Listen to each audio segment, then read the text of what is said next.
తెలంగాణలో TRS party కనుమరుగు కానుందా? కేసీఆర్, కేటీఆర్ల రాజకీయ భవిష్యత్ ప్రశ్నార్థకంగా మారనుందా? అవుననే అంటున్నారు రాజకీయ విశ్లేషకులు. తాజా ఎన్నికల్లో ఘోరంగా ఓటమి పాలైన టీఆర్ఎస్ పార్టీ సీనియర్, జూనియర్ నాయకుల భవిష్యత్తు ప్రశ్నార్థకంగా మారింది. ఇప్పటికే చాలామంది సీనియర్ నాయకులు కాంగ్రెస్ గూటికి చేరుకోగా మరికొంతమంది బీజేపీ తీర్థం పుచ్చుకున్నారు. టీఆర్ఎస్ పార్టీకి కంచుకోటగా ఉన్న ప్రాంతాల నుండి అనేక మంది పార్టీని వీడారు.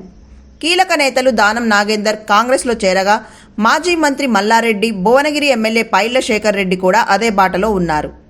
ఇదిలా ఉంటే రాష్ట్రంలోని చాలా మున్సిపాలిటీలు హస్తగతమయ్యాయి. ఎంపీటీసీ, జెడ్పీటీసీ లాంటి నాయకులంతా కాంగ్రెస్ గూటికి చేరుకున్నారు.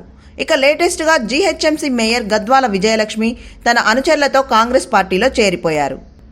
టీఆర్ఎస్ నుండి వెళ్లిపోయే నేతలను అగ్రనాయకత్వం పట్టించుకోకపోవడం, వారికి భరోసా కల్పించడంలో విఫలం కావడం, గులాబీ నేత కేసీఆర్ ఫామ్ హౌస్కే పరిమితం కావడం, లిక్కర్ స్కామ్లో అరెస్ట్ అయిన కవితకు బాసటగా హరీష్ రావు, కేటీఆర్ ఢిల్లీలోనే ఉండిపోవడం, కింది స్థాయి క్యాడర్ను పట్టించుకోకపోవడంతో కారు పార్టీ కనుమరుగు కావడం ఖాయమని రాజకీయ పరిశీలకులు భావిస్తున్నారు.